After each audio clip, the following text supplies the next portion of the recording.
nossa equipe. A deputada federal Érica Hilton, do PSOL, acionou a Polícia Federal contra perfis na internet que incitaram a necrofilia e o vilipêndio de cadáver. Os alvos da denúncia são contas que comentaram a morte da jovem Maria Eduarda Rodrigues de Freitas, de 21 anos. Maria Eduarda morreu no último sábado, após ser lançada sem nenhuma corda de segurança num salto de rope jump em Limeira, interior de São Paulo. Logo após a repercussão da tragédia, uma onda de ataques misóginos e de teor sexual surgiu nas redes sociais, incluindo frases que prometiam sarcasticamente uma, aspas, bem grande, festa no IML.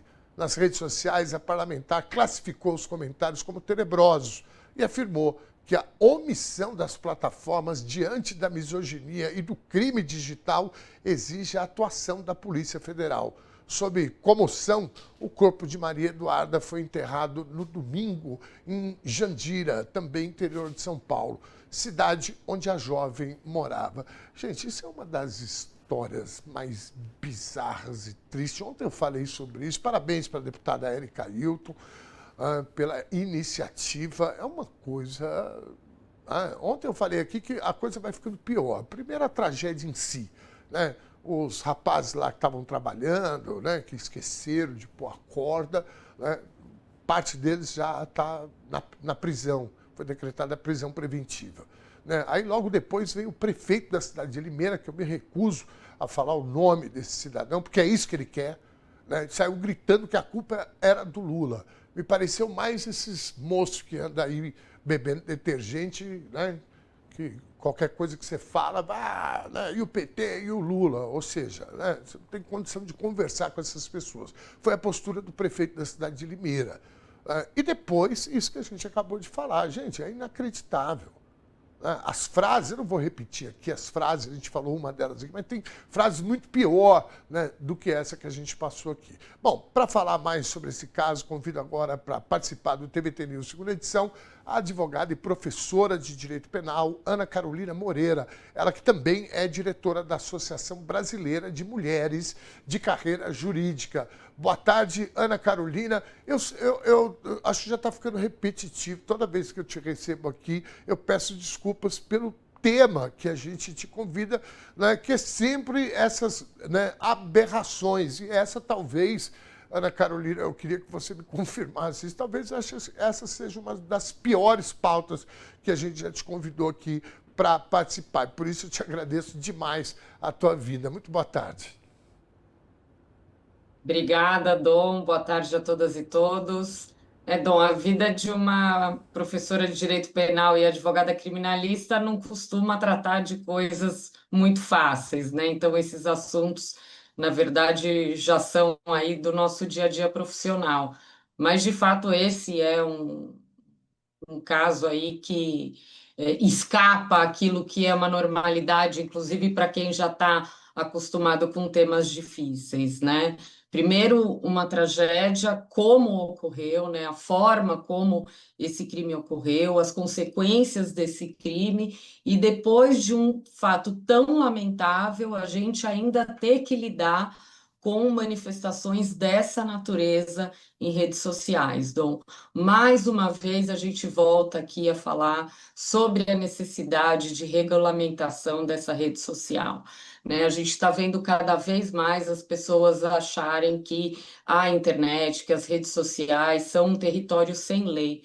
E nesse sentido, essa atuação da deputada federal Érica Hilton vai ser muito importante para que, de fato, a gente possa buscar a responsabilização dessas pessoas. Muito bem. Doutora Ana Carolina, bom, as redes você já falou aqui, eu sou absolutamente teu cúmplice nessa questão. Eu acho que a gente realmente é uma aberração, um mundo que tem a rede social e que não seja regulamentado. Às vezes as pessoas têm uma certa dificuldade para compreender, e eu gosto de dar o seguinte exemplo, que nessa disputa política, de visão de mundo que tem aí, agora, nessa quadra histórica com mais musculatura, às vezes as pessoas, né, usam da mentira, é censura, nós precisamos de liberdade, nada disso. Eu pego o exemplo do trânsito. Você não pode pegar teu carro e andar a 200 quilômetros por hora dizendo que, não, eu tenho liberdade de fazer o que eu quero com o meu carro. Não, o trânsito é regulamentado, assim como diversos setores, né, desse país, e é assim que funciona uma sociedade civilizada, minimamente civilizada. Bom, dito isso, nós temos a questão da tragédia em si que ocorreu, né, nesse lugar. Bom, muita gente, evidentemente, deve falar, os rapazes, né, os homens que atiraram a vítima de cima da ponte, evidentemente, né, a gente acredita que não foi um ato de, olha, vamos assassiná-la e vamos jogar ela aqui de cima. Bom, o que a lei diz nesse sentido, né, da culpabilidade, do dolo? Explica para a gente, doutora, por favor. Pois é, Dom, esse está sendo aí um assunto bastante discutido nessa parte boa das redes sociais, que é onde juristas, onde advogados, juízes, professores de direito podem também refletir, trazer reflexões e debater de uma forma saudável sobre temas que de fato são de interesse da sociedade. Esse é um tema deles, esse é um tema que está sendo discutido e há, né, hoje, pelo menos, me parece que há um entendimento da autoridade policial no sentido de que esse crime teria sido praticado com dolo, né, na modalidade do dolo eventual. O que é o dolo eventual? É aquele crime onde a pessoa não tem uma vontade deliberada, uma consciência e vontade deliberada para a prática do crime, mas ele, de uma certa forma, assume o risco de produzir aquele resultado. Quer nos parecer, Dom, e aqui não se trata de, ao fazer uma avaliação, uma análise em relação à aplicação da lei penal ao caso concreto, isso não quer dizer que o caso é mais ou menos grave. Na verdade, nós temos leis exatamente para isso, para que a lei possa ser aplicada ao caso concreto, independentemente de quem é o acusado e das consequências desse delito. Isso vai ser avaliado lá no momento da imposição da pena.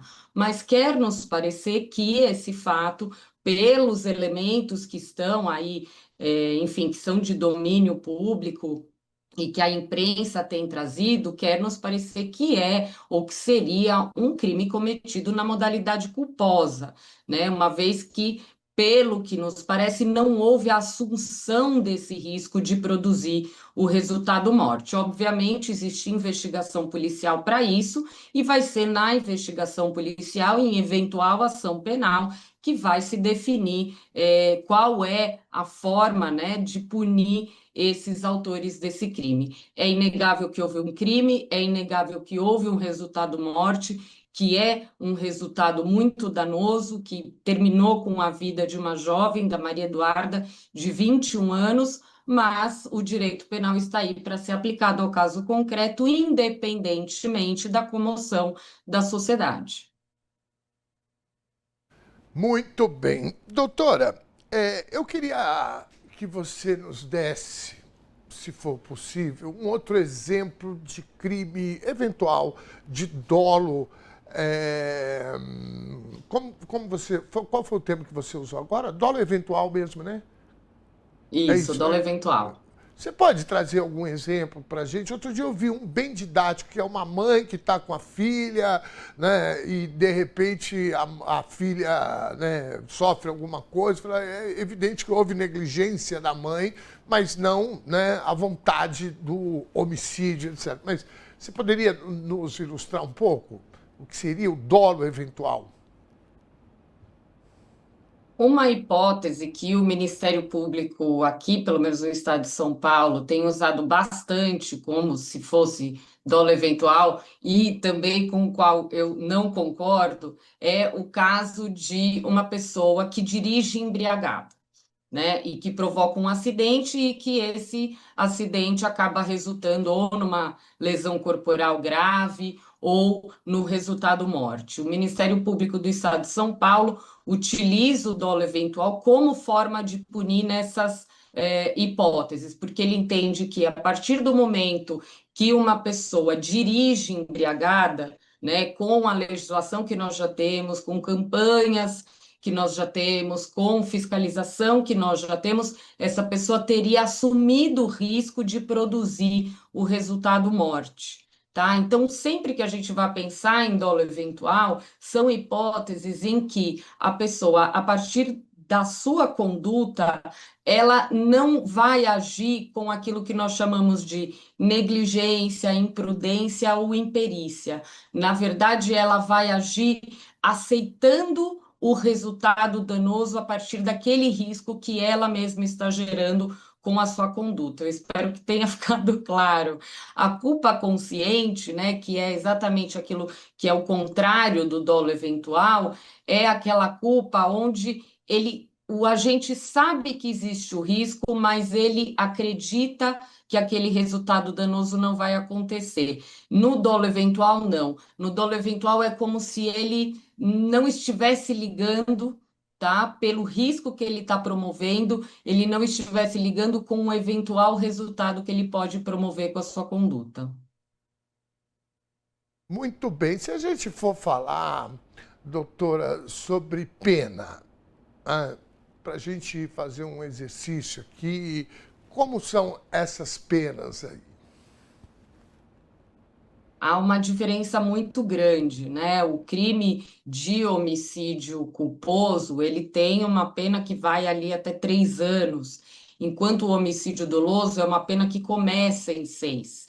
Então, a gente tem, sim, uma mudança, né, muito grande de resposta jurídica para uma conduta ou para outra. Porque no homicídio culposo, como eu já disse, não há a vontade deliberada, né, de praticar aquele ato que vai resultar na morte de alguém. Há, na verdade, uma conduta que foi praticada com negligência, imperícia ou imprudência.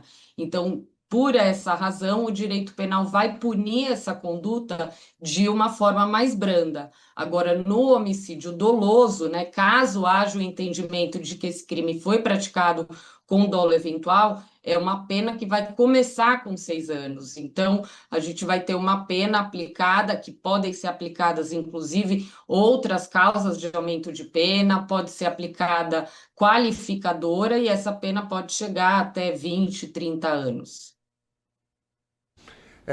Gente, é uma tragédia sem tamanho. Agora, doutora, quando houve aquela outra tragédia com um balão que matou algumas pessoas também, a gente discutiu muito isso aqui no TBT News segunda edição, sobre a precariedade de fiscalização, de regulamentação, porque eu acho meio estranho chamar de esporte radical, porque o esporte radical a pessoa vai praticando, ela tem treinamento, não é um salto, né? Não é simplesmente, né, ir lá e amarra e põe, fiz esporte radical. Na verdade, a pessoa está indo lá fazer um pulo e tal. Esporte radical tem treinamento, concentração, técnica, né? Bom, mas falando da precariedade, dessa questão da fiscalização e regulamentação de algumas questões como esse, o que a gente vai descobrindo, né?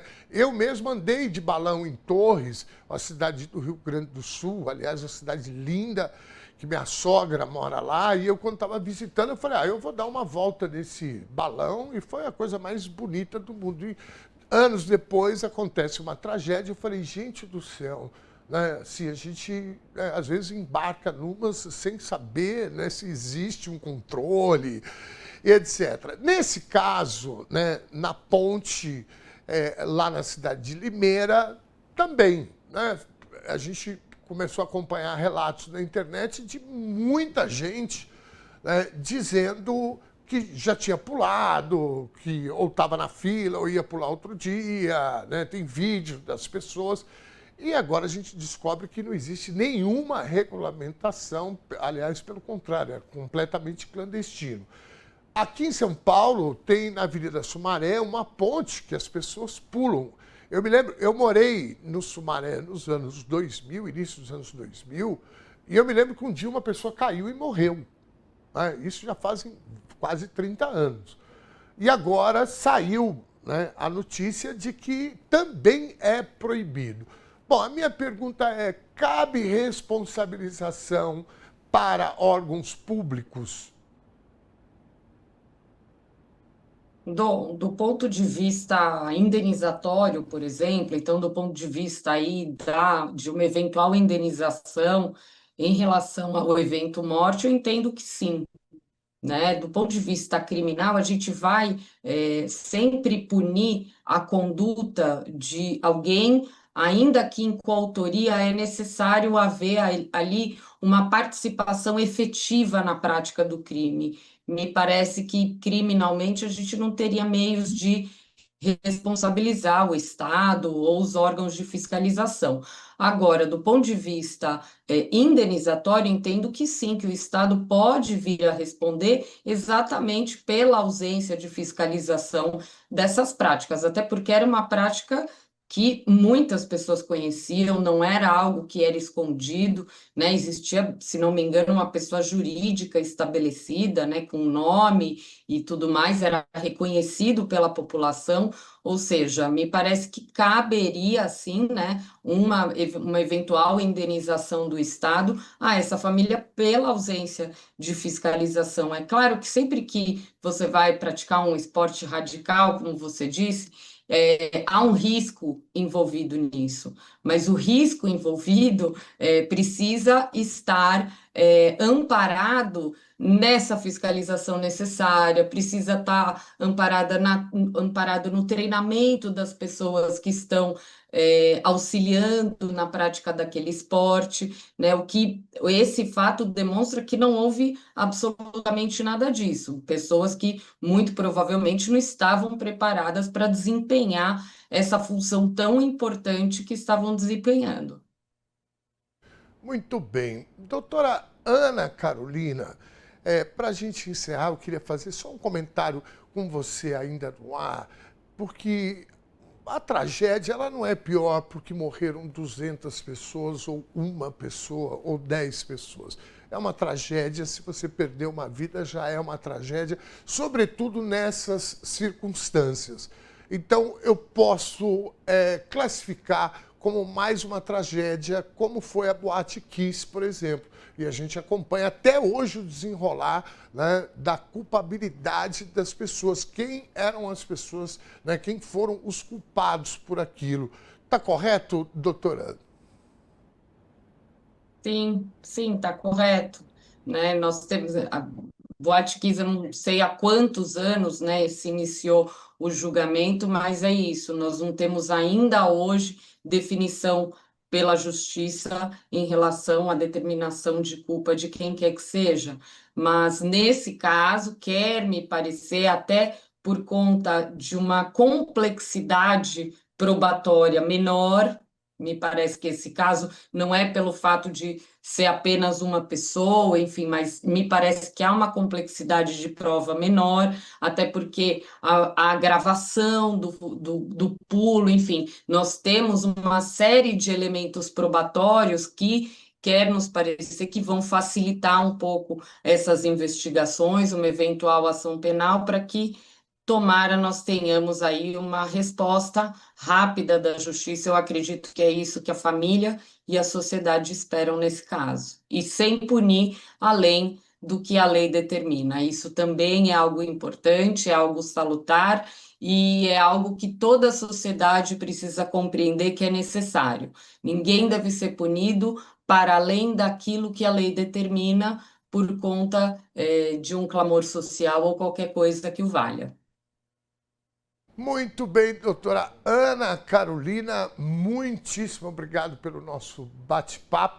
Nós precisamos arrumar uma outra pauta mais leve aqui para a gente conversar contigo. Mas como você falou, né, como professora de Direito Penal, como advogada criminalista, a tua vida parece que é por aí mesmo, né, a maioria das pautas. Beijo grande, obrigado, doutora. Dou nas pautas leves, infelizmente você não vai lembrar de mim, mas eu estou sempre à disposição. Um beijo grande para vocês. Tchau, tchau. Muitíssimo obrigado. Pois é, né, gente? A gente está aqui falando